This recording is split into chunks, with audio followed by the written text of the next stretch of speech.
నమస్తే, welcome to meta news.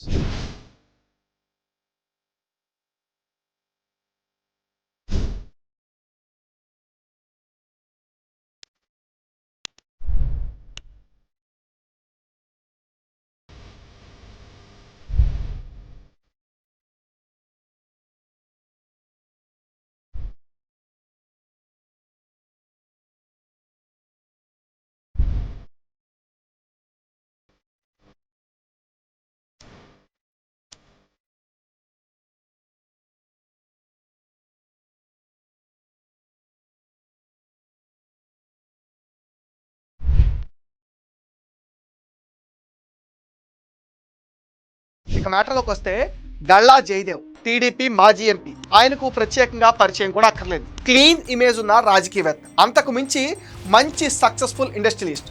సినీ నటుడు మహేష్ బాబుకి సొంత బావ. 2024 ఎన్నికలకు ముందు వరకు ఆయన దూసుకుపోయారు. తాజాగా ఆయన పొలిటికల్ రీఎంట్రీ పైన రకరకాల చర్చలు సాగుతున్నాయి. తాను రాజకీయంగా రీఎంట్రీకి సిద్ధమంటున్నారు. రాజ్యసభకు వెళతానని తన మనసులో మాట బయట పెట్టారు గల్లా జయదేవ్. తన వ్యాపారాలకు పూర్తిగా సమయం కేటాయించేందుకు గల్లా జయదేవ్ రాజకీయాలకు దూరమయ్యారు. సుదీర్ఘ రాజకీయ అనుభవం ఉన్న కుటుంబం నుంచి వచ్చిన గల్లా జయదేవ్ రాజకీయ ప్రస్థానం టీడీపీ నుంచే మొదలైంది. 2014-2019 ఎన్నికల్లో వరుసగా 2 మార్లు గుంటూరు లోక్సభ స్థానం నుంచి టీడీపీ తరఫున ఆయన ఎన్నికయ్యారు. పార్లమెంట్లో తన ప్రసంగాల ద్వారా దేశ ప్రజల దృష్టిని కూడా ఆకర్షించారు గల్లా జయదేవ్. పార్లమెంట్ వేదికగా ఆయన ప్రసంగాలకు మంచి గుర్తింపు లభించింది. మోదీకి కూడా ఇష్టమైన ఎంపీగా ఉండేవారు. ప్రత్యేక హోదా, విభజన హామీలపైన పార్లమెంట్ వేదికగా ఆయన పోరాటం గుర్తుండిపోయేలా సాగింది. అలానే 2019 ఎన్నికల్లో కూడా వైసీపీ వేవ్లో ఘన విజయం సాధించారు గల్లా. వివిధ కారణాల వల్ల 2024 ఎన్నికలకు ముందు పాలిటిక్స్ గుడ్ బై చెప్పారు. కట్ చేస్తే నెక్స్ట్ 6 నెలల్లో కూటమి పవర్లోకి వచ్చేసింది. గల్లా సిట్టింగ్ సీటు గుంటూరు నుంచి టీడీపీ అభ్యర్థిగా పోటీ చేసిన మరో పారిశ్రామికవేత్త పెమ్మసాని చంద్రశేఖర్కి ఇచ్చారు. ఆయన ఎంపీగా గెలిచి కేంద్ర మంత్రి కూడా అయిపోయారు.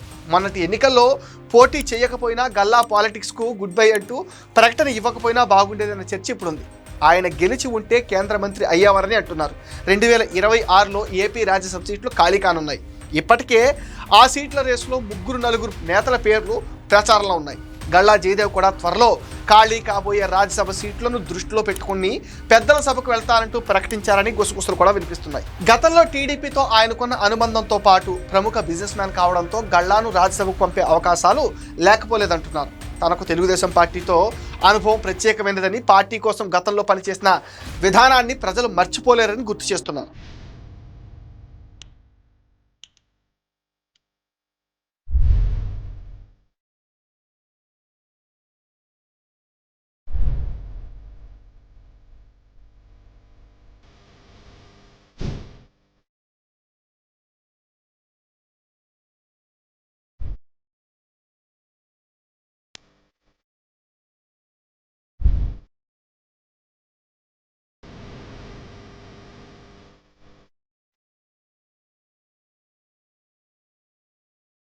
గల్లా జయదేవ్ తండ్రి రామచంద్ర నాయుడు అండ్ జయదేవ్ తల్లి గల్లా అరుణ గతంలో ఎంపీలుగా పనిచేశారు. పలుమార్లు ప్రజాప్రతినిధులుగా పనిచేసిన మహిళా నాయకురాలుగా పేరు తెచ్చుకున్నారు. ఆమె పొలిటికల్ రిటైర్మెంట్ తర్వాత రాజకీయాల్లోకి ఎంట్రీ ఇచ్చిన తనయుడు గల్లా జయదేవ్ 2 సార్లు ఎంపీ అయ్యారు. 2 ఏళ్ల క్రితం ఆయన అకస్మాత్తుగా పాలిటిక్స్ కి గుడ్ బై చెప్పారు. ఇప్పుడు తన పొలిటికల్ రీఎంట్రీపై ఇంట్రెస్టింగ్ కమెంట్స్ చేసి చర్చకు దారి తీశారు. దేవుడు ఆశీర్వాదం ఉంటే ఖచ్చితంగా తిరిగి రాజకీయాల్లోకి వస్తానంటున్నారు. తెలుగుదేశం పార్టీ నుంచే మళ్ళీ తన ప్రయాణం మొదలవుతుందని జయదేవ్ స్పష్టం చేస్తున్నారు. 1994లో జరిగిన ఎన్నికల్లో చంద్రబాబు నాయుడు సోదరుడు రాముత్రాయుడు చేతిలో గల్లా అరుణ ఓటమి పాలయ్యారు. తర్వాత 1999, 2004, 2009 ఎన్నికల్లో వరుస విజయాలు సాధించారు. వైఎస్, రోషయ్య, కిరణ్ కుమార్ రెడ్డి పాలనా కాలంలో 10 సంవత్సరాల పాటు మంత్రిగా కూడా పనిచేశారు. రాష్ట్ర విభజన తర్వాత 2014 జరిగిన ఎన్నికల్లో చంద్రగిరి నుంచి టీడీపీ తరఫున పోటీ చేసి చెవిరెడ్డి భాస్కర్ రెడ్డి చేతిలో ఓటమి పాలయ్యారు. అప్పట్లో పార్టీ మారి వచ్చిన ఆమెను టీడీపీ వారే ఓడించారని ప్రచారం జరిగింది. తర్వాత టీడీపీ రాష్ట్ర ఉపాధ్యక్షురాలిగా అండ్ పొలిట్ బ్యూరో సభ్యురాలిగా పనిచేసినప్పటికీ ఎన్నికల్లో పోటీకి గల్లా అరుణ దూరంగా ఉండిపోయారు. అయితే ఆ కుటుంబంకి చెందిన ఆమె కుమారుడు గల్లా జయదేవ్ బిజినెస్ మ్యానే కాదు, సక్సెస్ఫుల్ పొలిటీషియన్గా కూడా తనను తాను నిరూపించుకున్నారు. వైసీపీతోనూ ఢీ అంటే ఢీ అనేలా జయదేవ్ పోరాడారు. అంతవరకు బాగానే ఉన్న గత 5 ఏళ్లుగా గల్లా జయదేవ్ కుటుంబాన్ని వైసీపీ ప్రభుత్వం తీవ్ర ఇబ్బందులకు గురి చేసింది. గల్లా కుటుంబం పైన జగన్ హయాంలో భూ ఆక్రమణల కేసు నమోదయ్యాయి. ఈ వ్యవహారంపై కోర్టులో కూడా కేసు నడుస్తుంది.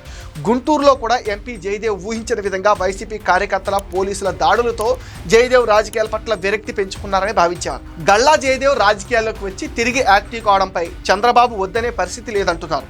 ఢిల్లీలో ఉన్న పరిచయాలు జయదేవ్ వస్తే పార్టీకి మరింత మేలే జరుగుతుందని అంటున్నారు. పార్టీ కష్ట సమయంలో ఉండి పోరాటం చేయాల్సిన సమయంలో గల్లా దూరంగా ఉన్నారని, ఇప్పుడు పదవుల కోసం వస్తే ఏం బాగుంటుందని గల్లా వ్యతిరేక వర్గం కూడా అంటుంది. ఇది మెటా న్యూస్ అప్డేట్. ఈ వీడియో పైన మీ విలువైన ఒపీనియన్ని కామెంట్ సెక్షన్లో పోస్ట్ చేయండి. మీరు ఇచ్చే కామెంట్స్తో మరిన్ని ఇంట్రెస్టింగ్ వీడియోస్ మీకు అందిస్తాం. అండ్ మీరేం చేయాలో మీకు తెలుసుగా, ఈ వీడియోస్ని లైక్ చేయండి, షేర్ చేయండి, మెటా న్యూస్ని సపోర్ట్ చేయండి, సబ్స్క్రైబ్ చేయండి.